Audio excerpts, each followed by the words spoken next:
We are back on the Rational Boomer podcast. Hopefully, your day is going well. It is Tuesday. I'm currently down in Georgia, not in my regular spot in the pool building. I'm in my living room, much like I am when I'm back in Minnesota, sitting in my living room just talking shit. So I'm in Georgia now, and this is the first show I've recorded from Georgia. Yesterday, I did a all email show because I needed to catch up on some of them. And guess what? I still have more fucking emails to talk about, and we'll do that here momentarily. It's kind of rainy down here, 60s, 70s degrees, nicer than Minnesota, but a little hard to get out and do much anything when it's wet and rainy and a little bit cool. Nonetheless, I'm glad to be here. It's always a great joy for my wife and I to come down to Georgia and hang out for a little bit. It's kind of a home away from home. We're kind of getting used to all the places and the way to drive around and how to get to everything. It's become a very comfortable place to go to, and we're glad we're here. Uh, on Wednesday, we are going to drive down to Florida, I believe St. Augustine, stay there a night, and then the next day drive over to Orlando and take off to come back home in Minnesota. One of the reasons we're doing that is driving 4 hours from Orlando to Savannah is a pain in the ass. And because we'll be leaving in the morning, we don't want to risk being late and all that kind of stuff. And we're all about trying different things. St. Augustine is a beautiful little town, and there's some things we want to see. So we'll drive 2 hours, stay there a night. Then the next morning, we'll head over to the airport and come back to Minnesota. So we got this all figured out. When you're retired and you don't have any real time restrictions, you can do what the fuck you want. Of course, there were some things going on over the weekend that were kind of interesting. Donald Trump told us that, yeah, the people in NATO better start paying their bills, or if he's president, he's going to let Russia do whatever they want to him. So Donald Trump is basically saying they aren't paying up, so let's start World War III.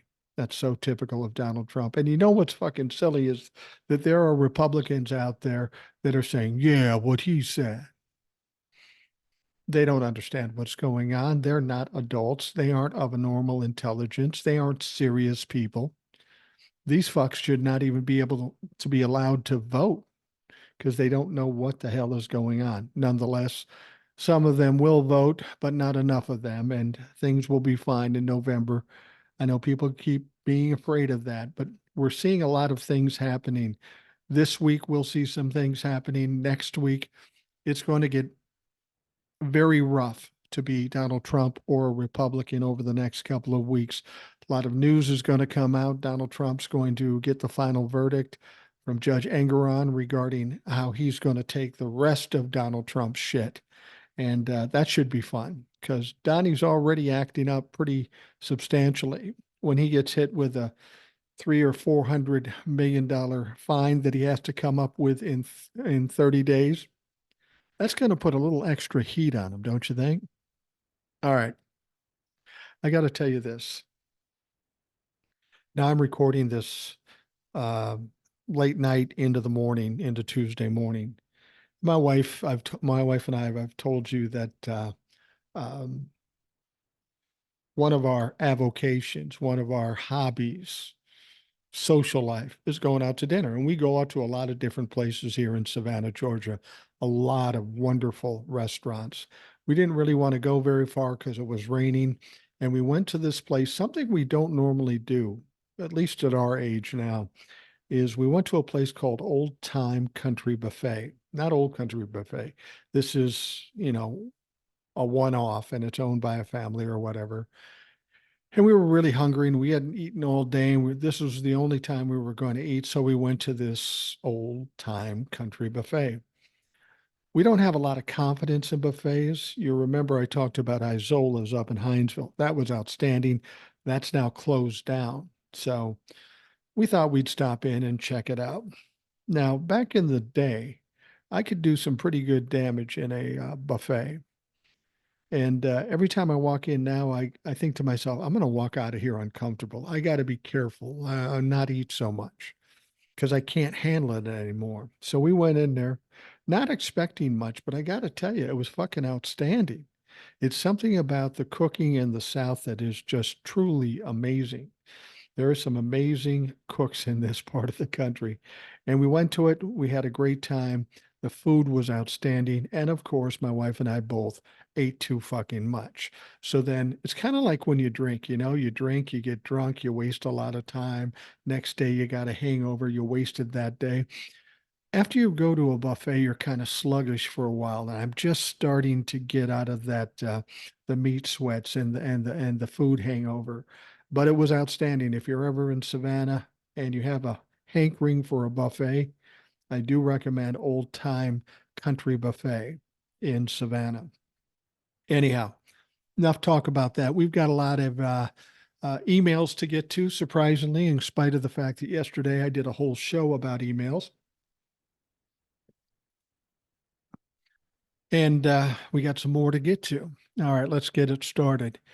Hello, Mike. I am in such a disappointed and pissed off mood that I had to write to you because I knew you would calm me down and help me see this through. Um, I'm a 56-year-old single woman with adult children, so not only did I lose my deductions, but I don't even have an earned income credit anymore. I no longer qualify for head of household. How does that make any sense? I'm not a homeowner. I rent in the expensive state of California. I consider myself lower middle class. Like Ed growing up, I'm not a homeowner. I rent in the expensive state of California. So, on top of the taxes that I already pay, I have to pay more taxes. I no longer qualify for head of household. How does that make sense? The greasy orange piece of shit and his merry band of motherfuckers are responsible. Taxes will continue to go up every 2 years. That blows my fucking mind. Make this make sense. Meanwhile, the filthy rich get tax breaks, pay the judges, and make our laws. It sucks. And I don't disagree with you. Woo. Deborah from Southern California. Deborah, you're exactly right. And I think a lot of people are starting to get the realization of what's going on out there. Donald Trump made a lot of hay about his huge, biggest tax break ever. What I think a lot of people don't understand, people that aren't paying attention until maybe they do their taxes, is that Donald Trump did give a huge tax break to the wealthy to the tune of $2 trillion. He then gave us crumbs, but that crumb offering had a sunset date. And not only did it have a sunset date, it had increments that went up every 2 years, as you posted, in order to pay back the 2 trillion that was given free and clear to the wealthy people.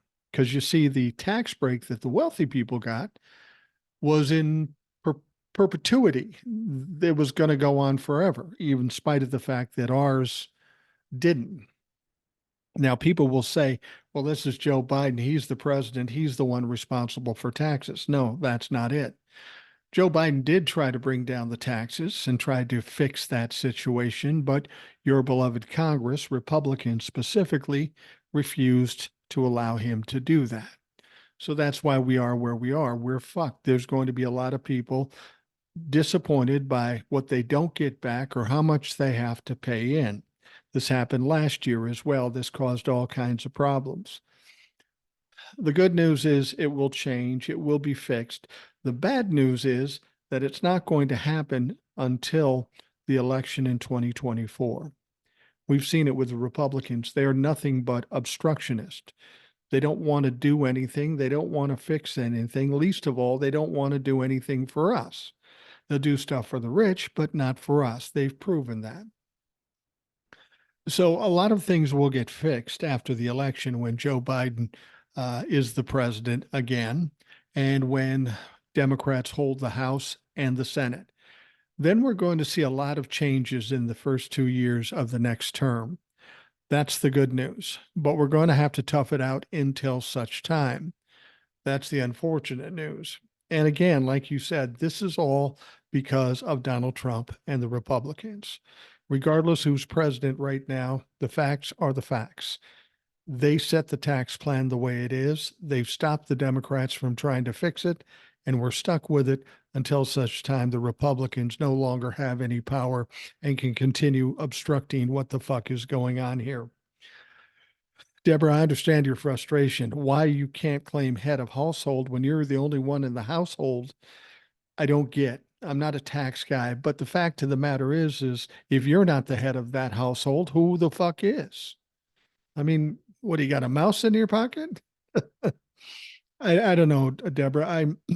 I'm sympathetic with you because I know I get hit pretty hard with taxes these days too, as opposed to usually breaking even. I think there's going to be enough of an uproar come this tax season. The important thing is we're going to have to educate a lot of people because a lot of people aren't very smart and they will try to blame this on Joe Biden. This is one of the messaging things that the Democrats have to hit very hard, especially as we approach tax season. Because people will blame it on Joe Biden because they don't know fuck all about fuck all. But we've got to educate these folks to let them understand this is what the Republicans did to you. This is what the Republicans will continue to do to you if you vote them in again. Deborah, you have my sympathy, my empathy, and I might need some of that too come tax time. All right, the next one. Hello, Mike. I'm sitting here listening to you and Jace discuss the past week's Trump and Biden topics. Now, I don't claim to be a political genius, but all of this focus on Biden's memory and age negativity seems to be a distraction. Oh, you think? Yeah, it's a distraction. On the other hand, for me, the choice is clear. I will never vote for a man who always lies or shits his pants every day. I think that's good criteria. I don't think we as a voting nation should vote for anybody who shits their pants with regularity. I mean, shit like that can happen now and again if you eat at a buffet or something, but every day, all day, that is a red flag. I can't get that image out of my mind. With Joe, we have a fit and focused public servant on the job for the United States of America. The other orange clown has never held a job in his life. Every business he is affiliated with is in question of being legitimate. 91 indictments. Oh my. If we're giving out government employee report cards for president, this is an example. For attendance, for attendance, productivity, honesty, respectful image, dignity, world vision, leadership qualities, able to work well with others. Those are the sections that they want to grade. Joe Biden, A plus, outstanding employee of the decade. Stellar references would recommend him for the Nobel Peace Prize. Yeah, I don't know if I'd go that far, but he's Donald Trump, F minus, worst employee ever, no reference given, would recommend criminal imprisonment.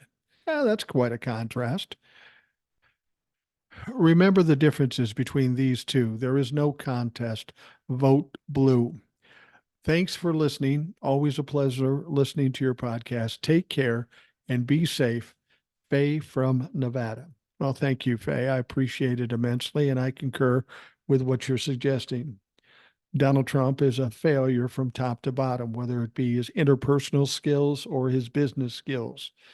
The one thing that can be said for certain with Donald Trump is he always fucking fails. Always fucking fails.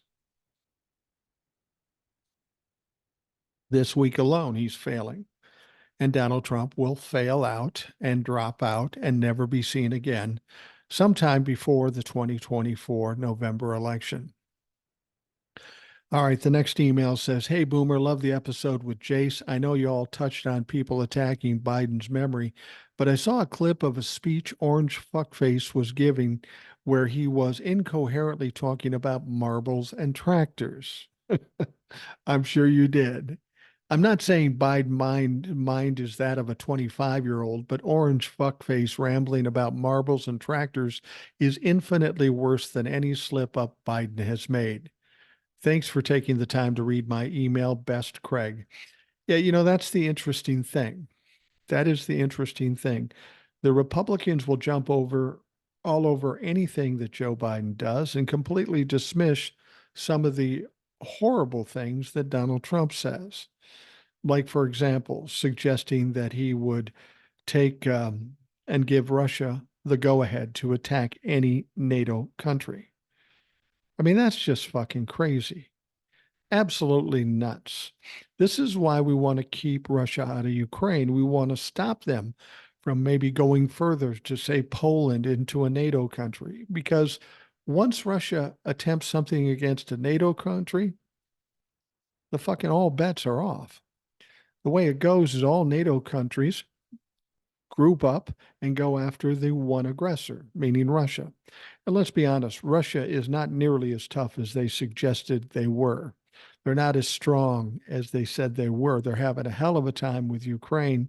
But for all intents and purposes, if they go after a NATO country, which they most certainly would, because we know that Vladimir Putin wants to reform the Soviet Union, which is crazy in its own right. It's not going to happen, but that doesn't mean he isn't going to try. But if we have all these countries fighting against Russia and whoever backs Russia, say Iran or whatever, we are in effect in a world war. Why in the world would anybody in their right mind want to foment the prospect of another world war? That's the mind of Donald Trump. And it goes to the fact that he doesn't really care about other people. He only cares about whatever benefit he can claim. And he thinks he's whipping up the base by saying, we're going to be tough. We're going to do this. We're siding with Russia. What happened to the days when the Republicans hated Russians? I don't know where that transition was made. Maybe it was with Donald Trump and people believing anything that Donald Trump says, but it is very troubling. Just by virtue of saying something like that, totally should shut down any concerns about Joe Biden. Joe Biden's 80 years old. Does he forget shit? Sure, he forgets shit. I forget shit. I tell people that I can remember the 70s like it was yesterday, but can frequently forget to zip my pants coming out of a bathroom. Shit happens, man, when you're old, and I'm younger than Joe Biden. It is frustrating, but this is what you have to understand about Republicans. This is how they do business. They have no substance, they have no policy, they have no accomplishments that they can tout. So all they do is try to control the narrative and try to take um, little situations, expand them and exaggerate them with an effort to taint or discredit whoever their opponent is. And of course, now it is Joe Biden. That's all they can do. They start screaming loud and proud about Joe's memory because of this special counsel's report, which was absolute bullshit.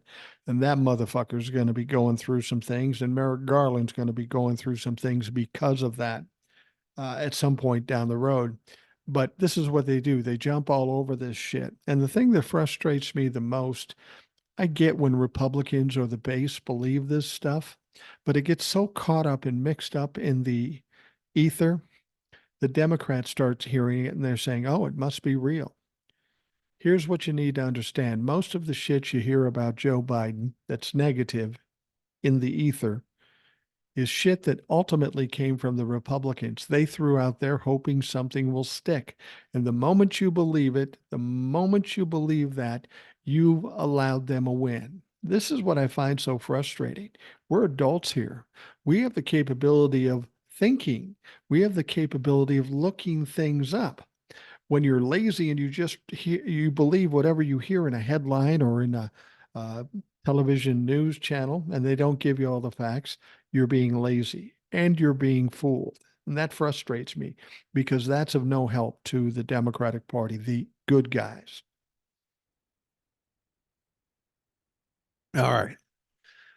Next one. Hello, Mike. I was listening to your show Sunday morning and you started to explain why you get upset. Oh, this is going to be a good one. With that you call a defeatist attitude. I think you're twisting or at least overshooting the mark. when you conflate a legitimate distaste and skepticism of establishment media fear-mongering tactics with real reasons for us to be highly concerned about whether Trump sees justice before the election. You hinge everything on the idea that Trump has no chance of winning. Then why do you even have a podcast? No worries, no problem. Then why spend more than 50% of your time talking on Trump issues if he ain't going to win anyway? And it will all be all right. Why bother discussing any of Trump's past and current bullshit?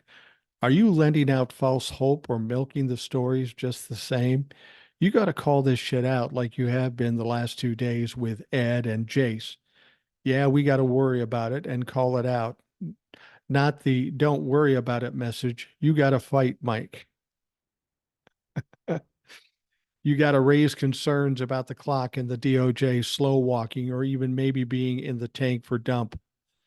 Don't call people bad names either when they don't agree with you on this point. I agree with 100% with you that the TV cable media gasses things up to increase their viewership. They also do a lot of shit to increase their bottom line, convey a narrative, and otherwise both sides every issue to maintain a constant tension that keeps stories alive. You have said that you don't want to be like them. You take emotions out of it. I get that, and I'm with you on it. But to not raise the flag and comment seriously and at a length about the dangerous impact of the DOJ slow walk, the court delays, the clock running out, and the whole damn system yielding virtually nothing in all these years in terms of accountability for this would-be dictator is what concerns me. I'm going to stop for a second. I'll continue with this email. Question is why I do what I do. I think we all know why I do what I do, because it's my fucking podcast and I'll do what I want. And what you're suggesting is to wring my hands and clutch my pearls so everybody doesn't become complacent. See, that's not what we do here. We talk about facts and the truth and hope against hope that people will grasp it and understand it. What you're talking about is trying to tell people the worst so they get nervous and vote. My contention is that we're fucking adults here. We need to know the facts. We will do the right thing. I don't have to scare you. I don't have to scare a bunch of people. You're suggesting I don't believe what I'm saying. Well, that's bullshit. And in terms of calling people names, I don't really call people names. I talk about the shit they do and shit they say. I'll call Donald Trump a name. But again, this is my podcast. I'm going to do what I've got to do. I've found an audience and I've had some success with it. And I'm certainly not going to change anything now. Now, one of the things you're doing here is exactly the reason why I'm doing the podcast, because there's always somebody who thinks they know better and they want to tell somebody like me how we should do it better. I've dealt with that over my lifetime. And you know what? 99% of the time, they're wrong. This was an experiment for me. I'm going to come here and do what I do the way I do it. And we'll let the chips fall where they may. Fortunately, I've got a following on TikTok and a following here on the podcast. So what I would suggest to you, if you think I'm doing a bad job, you're more than welcome to believe that. I'm sure a lot of people believe that. Go do your own fucking podcast and show me how to do it. And then we'll see how it compares. Anyway, I got more to say about this too. To date, we have, okay, let me catch up where I was. You keep talking about 91 indictments and is losing the upcoming election. You can indict a ham sandwich and it can all add up to squat if this clock runs out and there are no convictions before November. If he wins, you don't think he will hire another Bill Barr to exert pressure on the state trials? He will also figure out a way not to pay a dime of his civil penalties. Sorry, that's not true. You got to read into this. You got to understand what he's got to do. Donald Trump already has paid the $5 million in his first E. Jean Carroll case. In the next 2 to 3 weeks, he's got to put up another $83.3 million. And when Judge Engoron comes up, he'll have 30 days to put the $370 million. He's paying his penalties. There's no way he's getting out of it. This is the fatalistic attitude. You make shit up that you don't know anything about and you say it's true. I'm not listening to that shit. He says dictators don't pay shit. Dictators don't get held responsible. I do notice only of late you have been hammering Garland.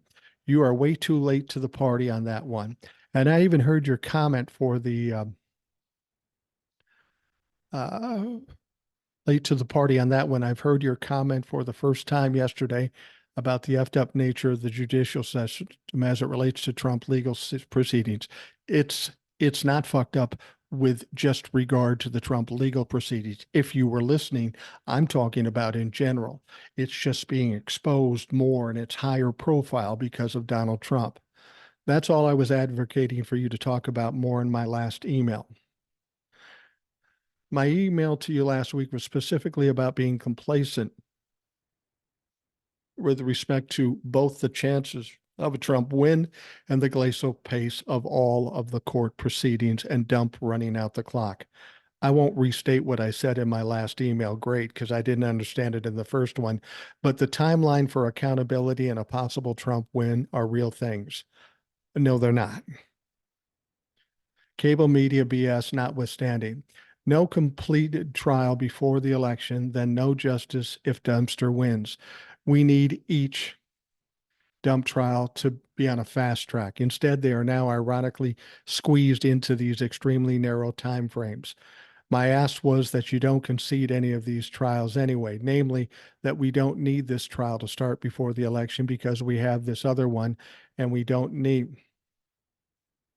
that trial either because we still have that one. The reality is we may be down to no trials taking place before the election.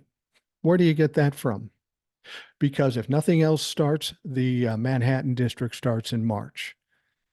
See, this is what I'm talking about, the fatalistic attitude. You're looking at all the negative things going on out there, and you're getting all worked up about that. You don't think Donald Trump's going to be convicted of something before the election? You think that Donald Trump has a chance at winning the election. I'd love for you to explain for me how. I've said this a million times. 2020, he loses by 7 million votes and a ton of electoral votes. What has happened between 20 and 24 that made him a better prospect? Where has he gained support? Where has he gained votes? He has not. He has lost support. He has lost votes. I'm not telling you to look at pie in the sky. I'm just looking to have you think about this and understand the logic of it. We don't need people whining and crying. You're of no help here. We got to look at the facts. The Supreme Court is going to come back with the fact that Donald Trump is not immune. That case will start back up, and that's likely to begin before the election. And in as far as not worrying about other trials, common sense. Again, it's simply common sense. How many convictions do we need before Donald Trump is taken out of the equation? Maybe one, maybe two. By the time we get to Florida or even Georgia, he'll be a fucking shell. He'll be broken. He goes on to say, I mean, hell, you opine on everything else. Why not be demanding that? Um, that's not being defeatist. It's raising, hold on a second here.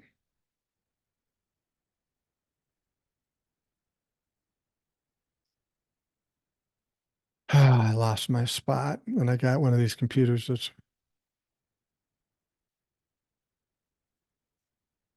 I will tell you this though. This emailer, this will be the last email I read from you because you want to argue. You want time. That's what you want. So if you want time, I'll give you time, but you're going to need to come on the show. I think that will be fun. All right, that's not being defeatist. It's raising the flag on serious shit. What serious shit? That he's not going to go on trial before the election? That if he isn't convicted by all these things before the election, the world's going to end? Come on, motherfucker. That's not true.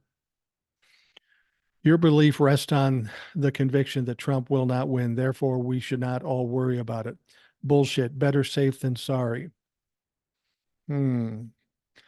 I do not appreciate your characterization, legitimate concerns about whether Dump will see justice before the election as being a pussy. Whiny motherfucker. Well, you're just being stupid and complacent or milking these issues just the same. You're seriously late to the game when intensely criticizing the Garland delays. You have been going off on him of late, and rightly so. Now it's start now it's time to start opining on the justice system, including Supreme Court as they relate to dump elections and trial happening before the election. I respectfully noted, you've been respectful here? I don't think so.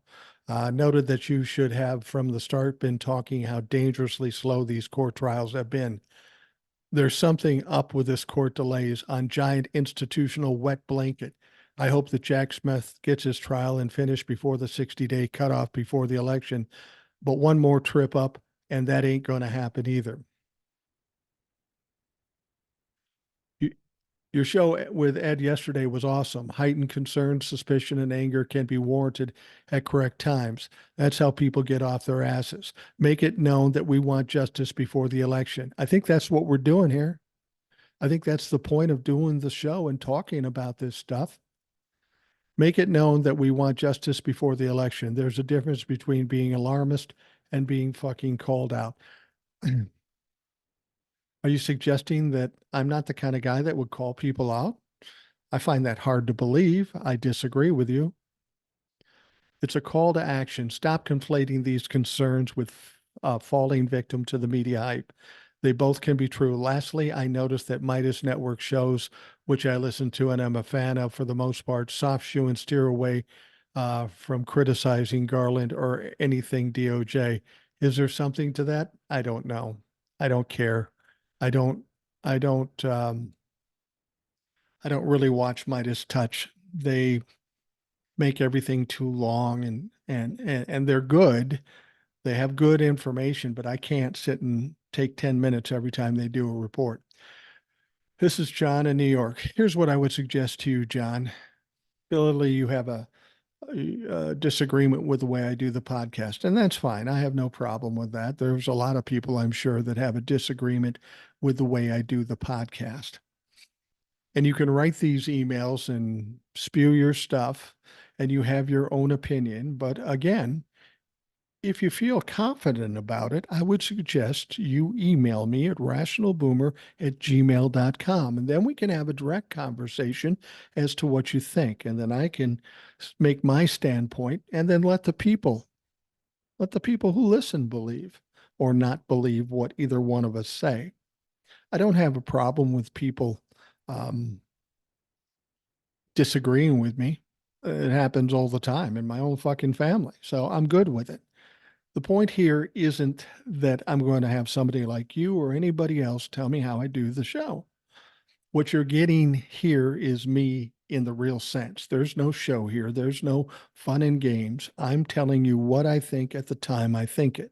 Now, if you disagree, that's cool. If you want to debate that issue, that's even better.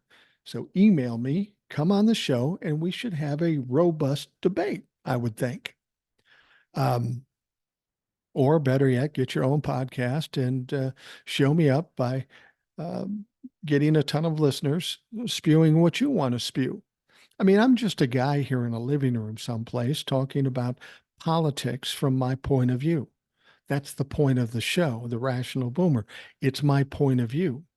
It's not the media. It's not anything else. I'm not trying to make friends or enemies, even for that matter. I'm just telling you what I know and what I perceive from what I know. It's as simple as that.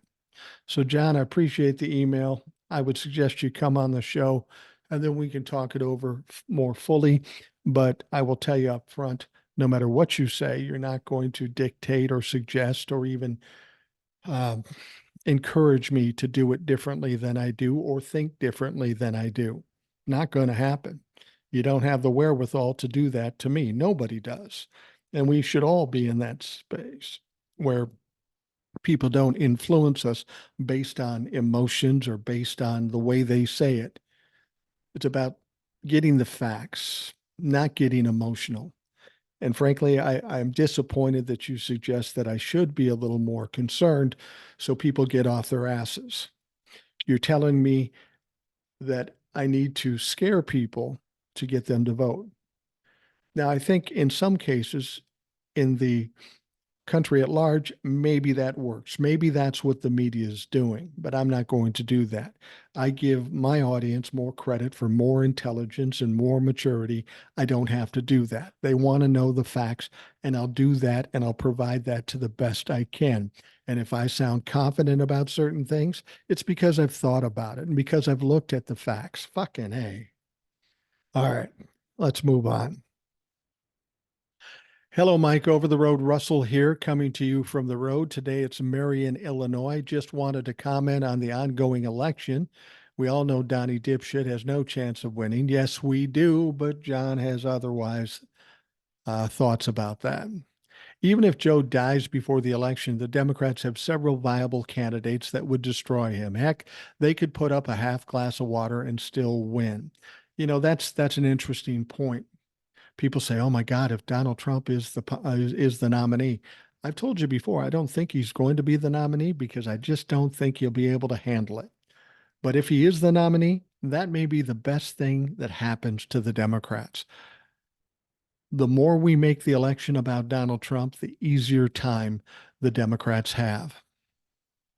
All right. Russell goes on and says, I'm wondering, though, why Trump doesn't campaign on lowering the retirement age to, say, 60. He doesn't actually have to lower it. He just needs to say he will. There are plenty of gullible wafflers out there who would buy this completely. He just says whatever he thinks people want to hear. I guess I shouldn't give him any ideas. In case you know, he's a listener of the Rational Boomer. Anyway, keep up the good work. You keep many of us confident that Donnie D will soon be discarded by America and rot in prison um, the rest of his miserable life. Thanks, OTR Russell. Thank you, Russell. I appreciate it immensely. Um, there are a lot of things Donald Trump could do since 2016 to put himself in a better situation with the public. But the man's not bright. He's incredibly ignorant. And he's really about feeding his base. The unfortunate thing is, base isn't enough to win elections. The more outrageous shit he says, the more moderates and conservatives he pushes away. And let's be honest, there is no Republican that can win any election unless they get a sizable amount of the independents or moderates. Donald Trump has already lost them. We've got women and suburban women who were part and parcel to Joe Biden winning in 2020. You think he helped his case when he said he was responsible for overturning Roe v. Wade? No, he made it fucking worse. You're absolutely right, Russell, and I appreciate it. Tell you what, we're going to take a quick break, and we'll be right back right after this.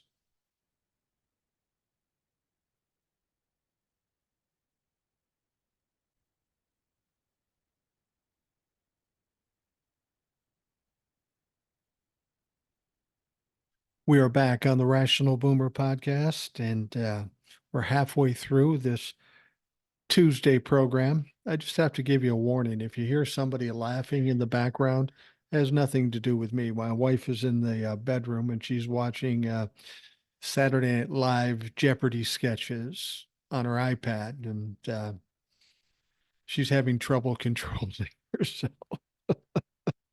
That's all right. That's all right. Anyhow, we've got a couple more emails, and then we'll get to some other news, and we'll get you through this this podcast. Okay, the next one. I believe this one comes from Gussie. Hey, Boom, it's Monday, and of course, I listen to All Email Monday. Great stuff. Listen, man, as far as I'm concerned, we are cool and we are going to continue to be cool. I'm from New York and I'm used to getting the riot act read to me once in a while. It's how you learn, man. Like all people, I've been through some stuff and I've done my homework. Without getting into details, it's left a mark.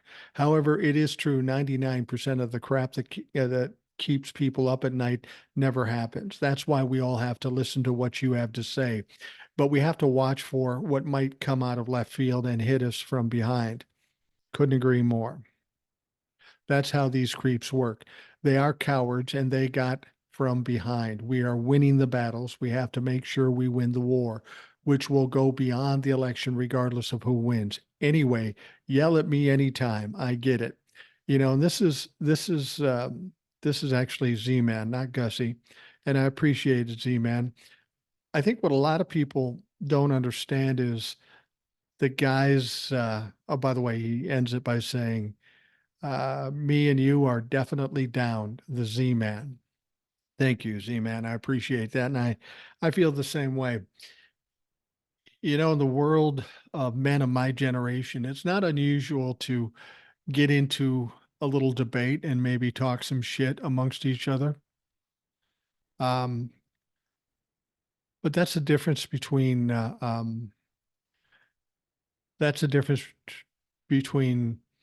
millennials, Gen Zs, and even women to a certain extent. Some people can get in an argument or a debate about something and call somebody else out and never talk to each other again. And that's not the case with certainly my generation. I've talked shit to every friend I have, and they've talked shit to me, but we're still best of friends. It's like that. So the people that are oversensitive about it, you have to understand we come from a different era.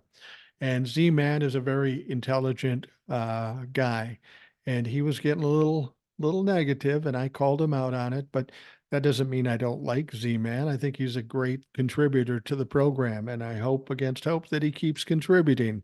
So Z Man, you and I, as far as I'm concerned, are still down, as they say. All right, the last email. Boomer, I've been thinking we should have a special prison for insurrectionists. How about we reopen Alcatraz specifically for spies and those who want to burn the Constitution? Every one of those lovers of Trump's rump should be placed on that island.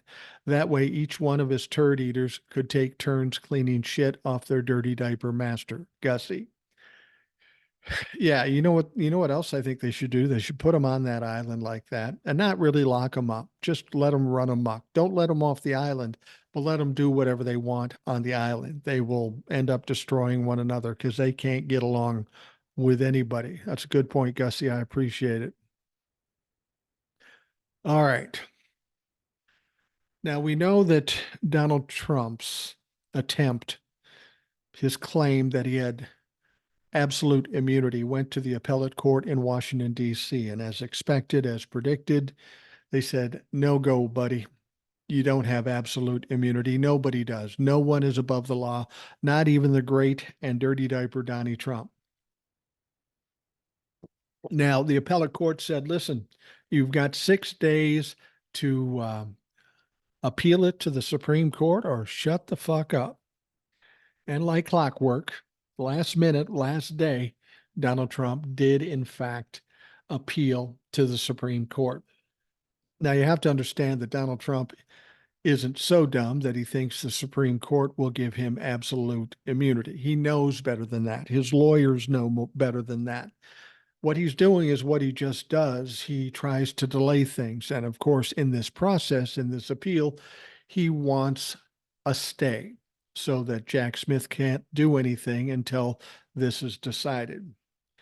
Now, they have to get 5 justices to vote on a stay.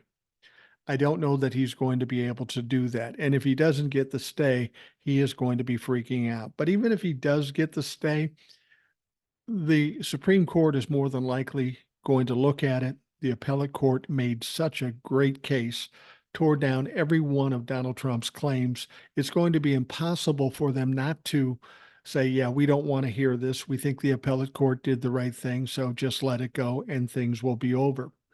Now, conceivably, the Supreme Court could slowly walk this thing and delay it, but I don't see them really doing that. They're already stuffed with Donald Trump shit, the 14th Amendment and a couple of other things.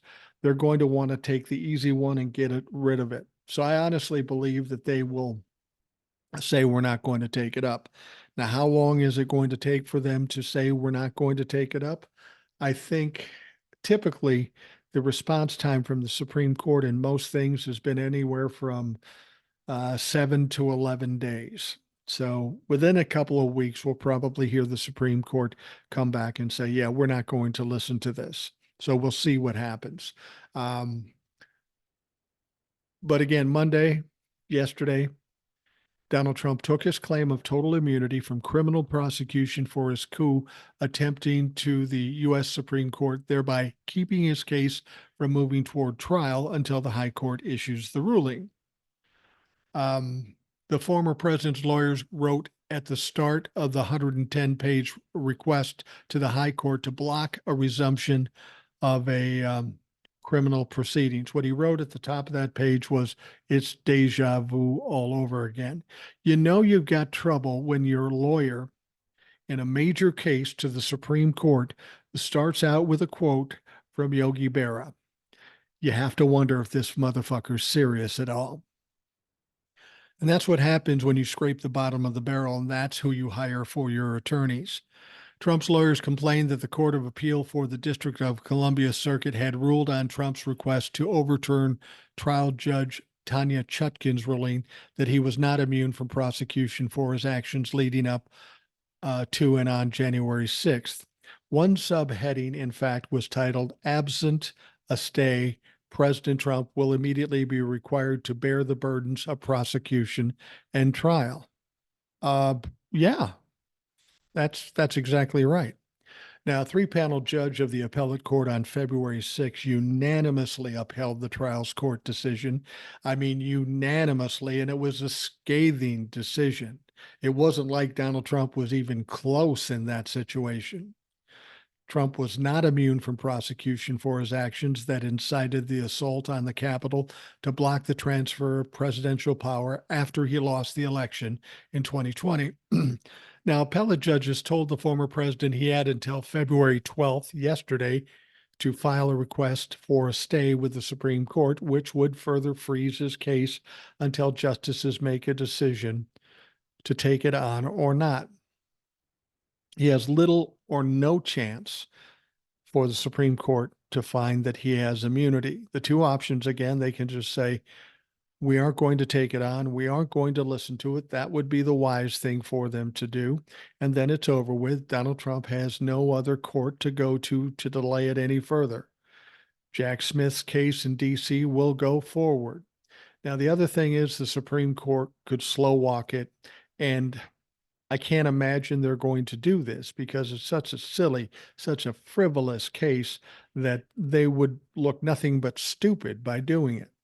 I mean, I could be wrong about that because the Supreme Court has done some stupid shit, but even this is ridiculous. Now, Trump argued to both U.S. District Judge Tanya Chutkin and a three-judge panel of the appellate court that any and all of the actions a president takes in office are immune from prosecution, and that the only way a former president can be prosecuted is if they were first impeached in the House and convicted in the Senate, which is absolutely ridiculous because we're talking about two separate things. We're talking about congressional actions and we're talking about legal actions. Never the twain shall meet. They may work together, but they don't determine what the other one has to do. It's ridiculous.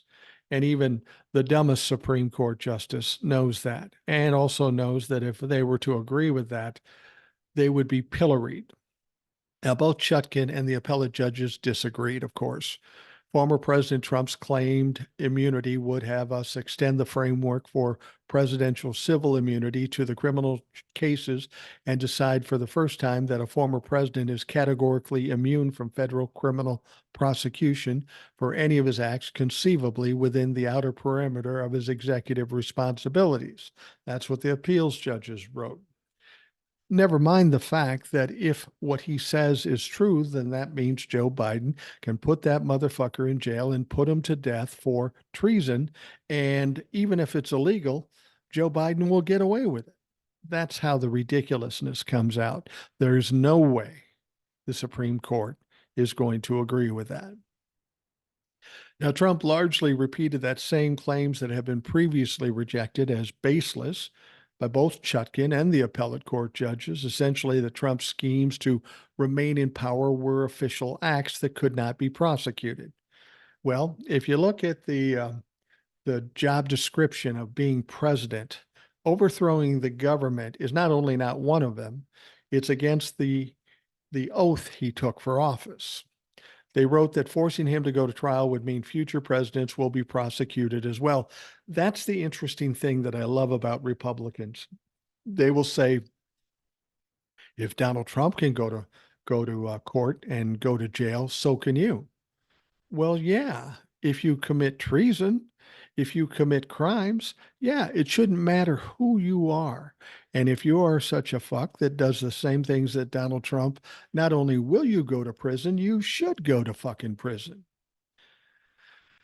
Now, his lawyers go on to say this threat will hang like a millstone around every future president's neck, distorting presidential decisions, making undermining the president's independence and clouding the president's ability to deal fearlessly and impartially with the duties of his office, Trump lawyers wrote. Never mind the fact that in all the presidents previous to Donald Trump, this has never been a thing. This has never been a problem because nobody's done the things that Donald Trump has done. He said, never mind the immunity from criminal prosecution, the presidency as we know it will cease to exist. This is what I love. This is what narcissists do. I'm the only one that can fix it. And if you hurt me, then it's all done. The world is going to explode. We've heard Donald Trump say this a million times. It's always been bullshit, and it's grandiose, and it's nuts, frankly. The lawyers asked the High Court to put the case's return to Chutkan's court to resume proceedings on hold while justices decide whether to take the case and to allow Trump to appeal last week's decision by the three-judge panel not to freeze the case if Trump chooses to appeal the decision to the full slate of judges on the court. Now, that's an interesting point that I didn't bring up. I said that he appealed it to the Supreme Court. He hasn't done that yet. And I don't know if he'll be allowed to after this because he was given to the 12th to appeal it. What he did is he went to the Supreme Court just to ask for the stay.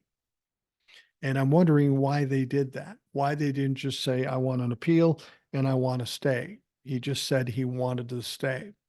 Did Donald Trump and his lawyers fuck themselves? I don't know. I'm not a lawyer. I don't understand how this works. By virtue of asking the stay, did he push back the deadline for asking for an appeal? You see, what he's trying to do here is delay it as much as possible. He's trying to play the game out to get more time, which is really kind of crazy um, because they're just delaying the inevitable. He's going to lose this. There's no question about uh, no question about it. Now, Trump's lawyers do not point out that should Trump win the November election and retake the White House, he would be able to order the Department of Justice to end all the federal criminal cases against him, a major incentive for Trump to delay the cases as much as possible. Now, this is the one time they won't say the quiet part out loud. Trump has indicated he would also ask the Supreme Court to review the substance of the appellate court ruling. If a majority of the justices agreed to overturn the appeals court, it would likely end the felony four-count election subversion case against him. Now, there are some people, like our previous email, that says we got to be worried about this. This could happen. And theoretically, I guess it could happen. But the likelihood is so minuscule. Why get all worked up? Why go curl up in a corner and cry about it? I assume a win. I assume the best anytime I go into anything. And you know what? My mental state is much more healthy than worrying about every fucking little thing there is that comes along. There's certain things we can't control. We have to assume the best. We have to assume that people will do what they're supposed to do. And now I understand that's tough in this case with Donald Trump because so many people have been complicit with Donald Trump, but you have to understand the circumstances. The tide has turned. As I've said before, Donald Trump doesn't have the support that he once had. People are stepping away from him in droves. We really actually only need one case to get a conviction, whether it's Manhattan, whether it's Georgia or Florida, it doesn't matter. Now, Trump has previously said he hopes the Supreme Court's conservative majority, particularly the three justices he appointed, will rule in his favor in the criminal case. In December, the Supreme Court declined to review the immunity question at the request of special counsel Jack Smith, who has asked justices to step in and decide the matter immediately. Now, you see, Donald Trump has put the justices in a bad situation.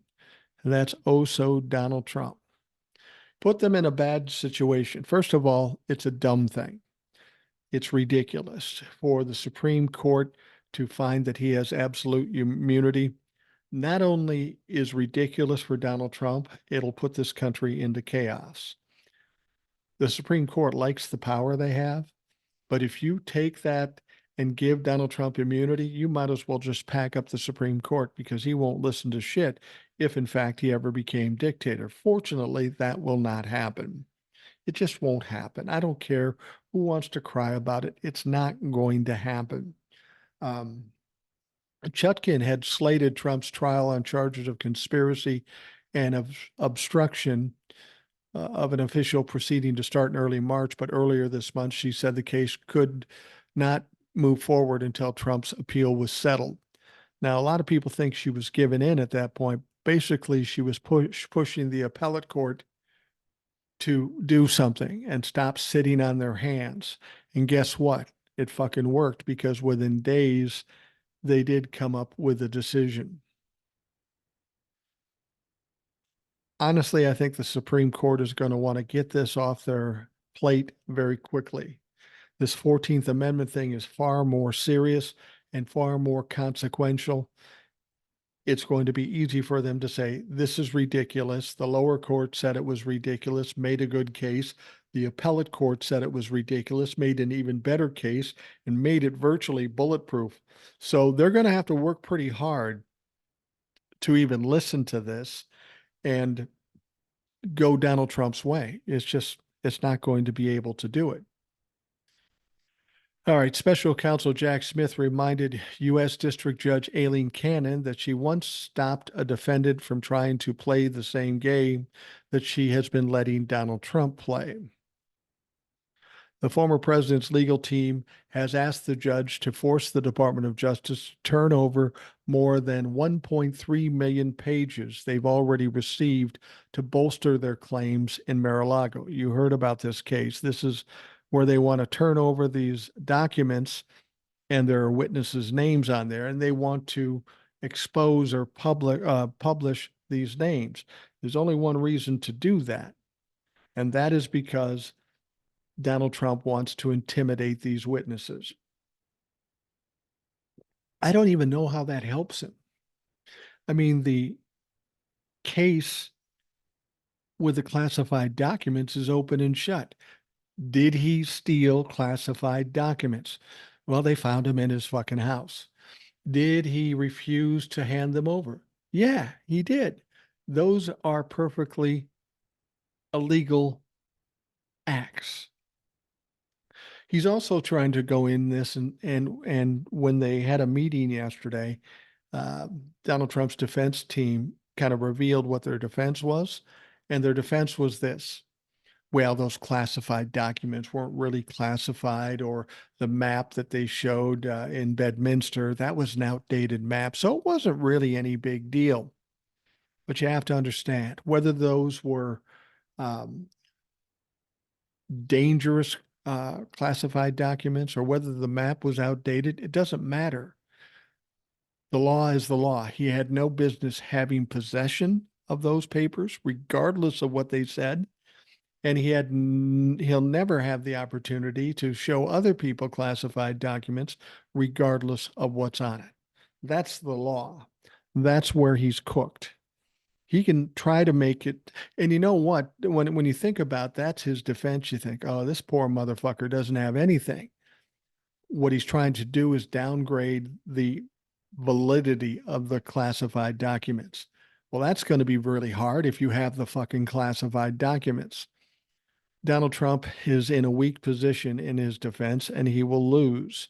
And the reason they're using this defense isn't because the lawyers think it's a great idea. It's because Donald Trump told him to do it. And Donald Trump has proven again and again that he doesn't know fuck all about the law. And he gets burned every time, as in the case with E. Jean Carroll, both cases with E. Jean Carroll. Professor Emeritus of George Washington University Law School, Catherine Ross, said, "It's not quite the same as confronting a judge with an opinion they wrote or joined. I don't think selective prosecution comes up often. There are very few people who can pass the laugh test on claiming that. I think they have her locked in a pretty tight spot if she were a normal judge." Smith's team cited a case Cannon worked on as a federal prosecutor in South Florida involving a 2015 sting operation that busted two men who planned to rob a fake stash house where they showed up armed with AK-47s. And one of them appealed his conviction by arguing he was targeted by selective prosecution aimed at blacks and Hispanics. Cannon was already on the bench when her former team won that case in 2021, with the 11th Circuit of Appeals pointed to a long-standing precedent that requires a demanding burden to make that claim, and Smith's prosecution reminded the judge of that case to argue that she should rule against Trump for the same reason. She worked on almost no cases. She has very little courtroom experience. To find a case that actually she worked on and that resulted in a published opinion is in itself improbable, Ross said. It's a brilliant maneuver, and particularly with a judge who had so little trial background.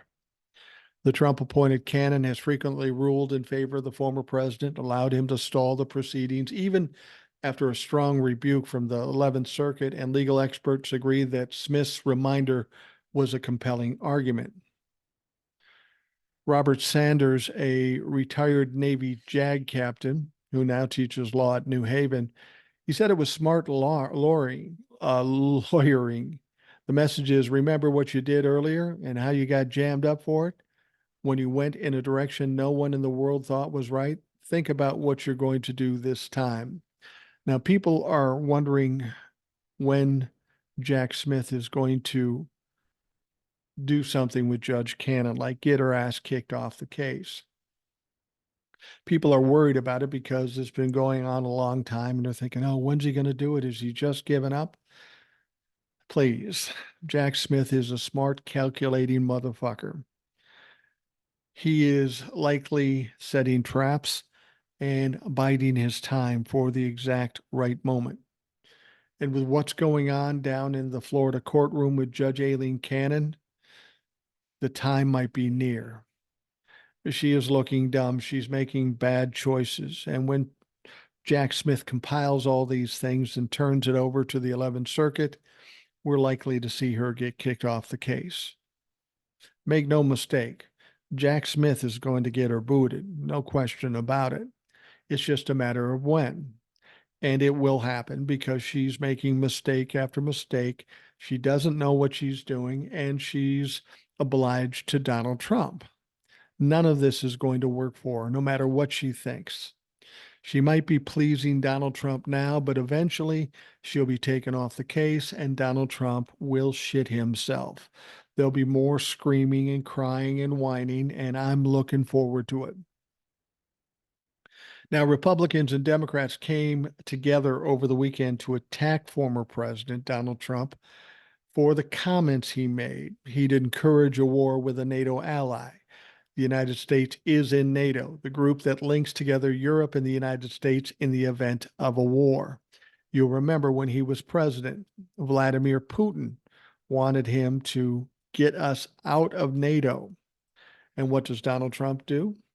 A president of the United States, he tries to get us out of NATO, which would be disastrous and will never happen.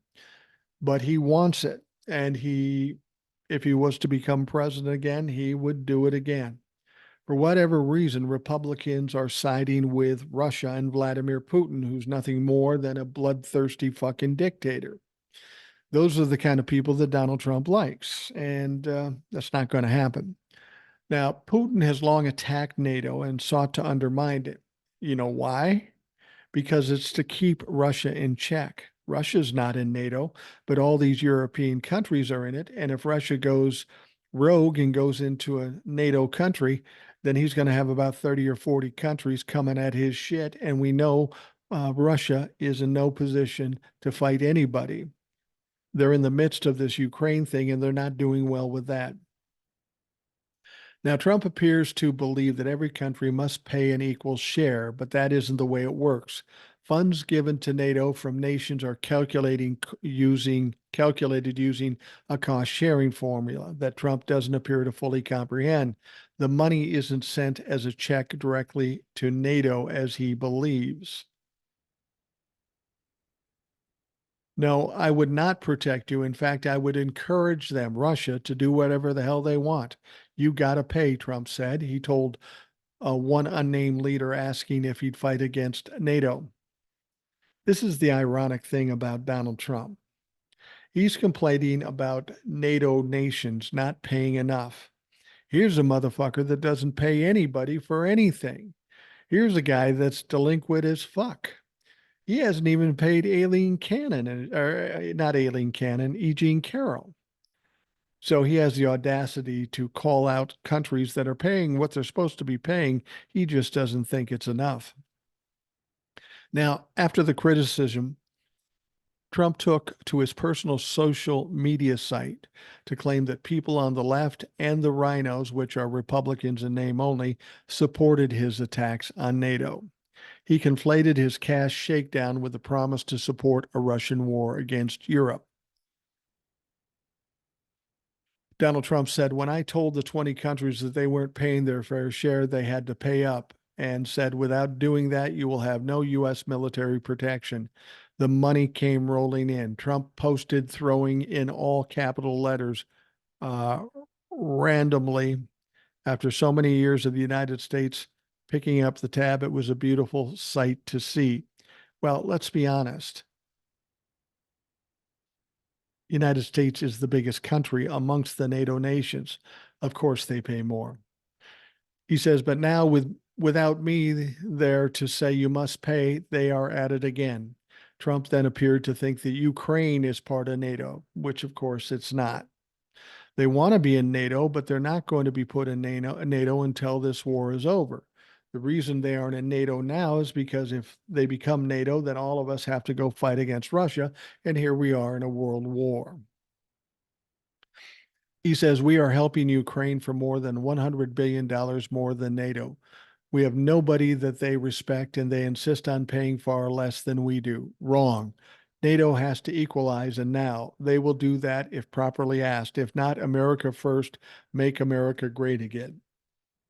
Well, I got to tell you, Donnie, America wasn't so great when you were president. While NATO has come out against the Russian invasion, Ukraine is not a member of NATO as yet. And that just goes to show how stupid Donald Trump is. You would think somebody around him would fill him in, but apparently there's nobody bright enough around him to do that. Now, the last story of the day is going to be interesting because today is election day. Not that election day. It's election day in New York. It's a special election for George Santos' seat. You know, that clown that was kicked out on his ass. Politico reporter Emily Ngo, I don't know. I don't know how to pronounce it. Called the suburban New York district Democrats to lose days ahead of the special election to fill former Rep. George Santos' seat. Think about the ramifications of that. If they elect a Democrat and a Democrat comes in the House, that makes their slim margin even slimmer. Politico reporter called the suburban New York districts the Democrats to lose, suggesting that Democrats are in a good position to win Santos' seat. And it shouldn't be surprising given how embarrassing George Santos was to the Republicans and to the constituents of that district. Polls show the two candidates very close, with the Democrats slightly above, but still within a margin of error. So this is going to be an interesting election to watch. The country will focus on it because it's really the only thing going on. Now, Republicans in this area boasted impressive ground game. This district has been turning red seat by local seat over the past year, as much as it might be a bellwether for November in the presidential election. Then it may stand apart from other suburbs, affluent suburbs around New York State and around the country.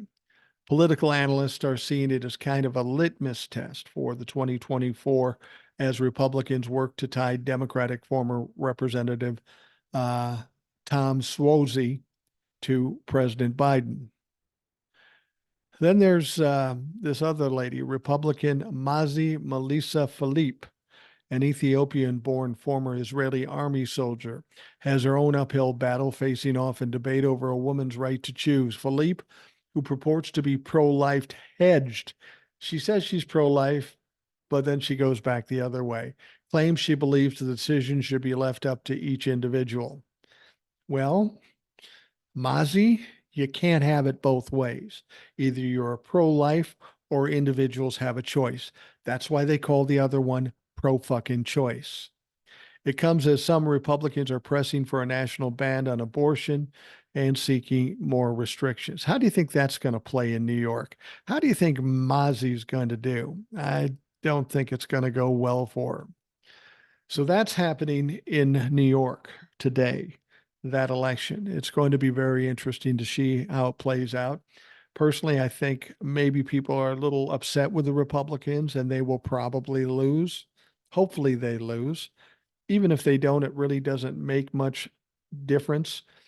The interesting thing is whoever wins this, it's a special election. So I think they're up for election again in November. So they're only there for a short time. But it would be kind of fun if a Democrat wins that and the Republicans' margin in the House gets even slimmer. That'll make them shit themselves.